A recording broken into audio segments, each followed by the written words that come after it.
Ms. Lathan. Ma'am, would you state your name for the record, please? I'm not Ms. Lathan, I'm principal. I am J. Ruth Bay, card holder and principal of Jade Lathan. Your Honor, I did attempt. Mr. Overwater, while she's given that, is this the person that you know to be the individual named in the complaint?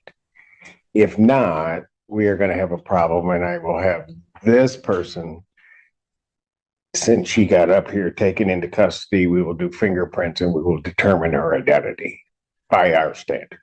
So we can do it one of two ways. Judge, I don't question that she is physically the person that is alleged to have committed these offenses. What I do believe is that there is an issue as to competency. For the record, I do not know this man, and I did send him a cease and desist to not represent me. However, thank you, Your Honor. I am the principal and card holder of Jade, Ruth, and Lathan, and beneficiary. Very well. Mr. Overwater, you are on this case, so what do you wish? Judge, I believe that at this point, the issue of competency needs to be raised. So I would ask for a competency evaluation, this matter be set over for a competency hearing. I'm not pursuant asking to the for statute. anything, and that's coming from the horse's mouth. I'll need an order. I did turn in my statement of fact so that there's more than the police record on the record. I have not harmed anyone, and the cameras will reflect that if we are to go that far. But I would like to motion to settle. I don't know what that means. Well, I want to settle because I'm the card holder in X relation to the principal, and I do not want to be I have mistaken. no idea what you're talking about. Okay, I yield. Thank you. Forensic evaluation is ordered. I'll order a competency hearing. I'll set that competency hearing for 90. June 6th at 9 a.m. June 6th, 2024, 9 a.m. 2020. At this time, bond will continue. Mr. Overwater, prepare the order, please. I will do that, Your Honor. Thank you. Thank you. Thank you, Your Honor. Court calls the case, People versus Jade Lathan. Mr. Canatra for the people. Kenneth Overwater, Assistant Public Defender on behalf of Ms. Lathan, who's approaching. Ms. Lathan, would you state your name for the record, please? J. Ruth Bay, beneficiary of the principal. Your Honor, I have spoken with Ms. Lathan several times. We reviewed some of the discovery. We are looking into some potential resolutions. I'd ask to adjourn the probable cause conference. I would ask for more than 2 weeks. August 29th, 2024, 9 a.m. Bond continued. Yeah. Thank you, Your Honor. I'm J. Ruth Bay, the nationality of Moorish American, beneficiary of the principal Jade Lathan, and I'm making this special appearance at District 15, Michigan Court of Law under threat, duress, and coercion. I'm asking the prosecutor to dismiss this case on the grounds that there is no injured party. Plus, I have the right to a speedy trial, and this is the 5th time I've made an appearance for this in the case in the court of law since February 2024 for the arraignment.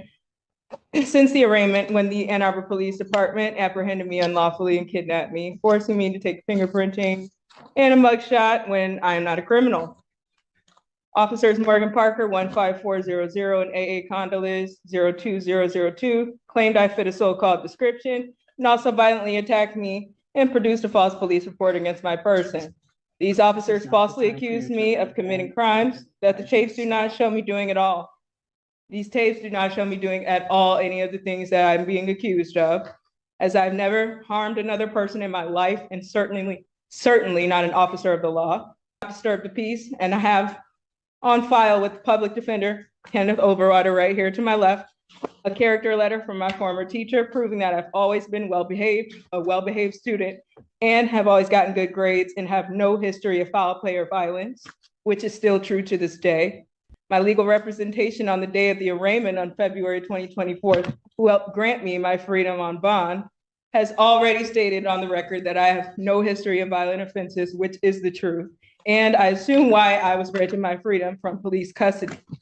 I would lastly like to say that on March 11, 2024, I was denied two main sources of evidence for my case via my personal FOIA request that would have easily shown my innocence.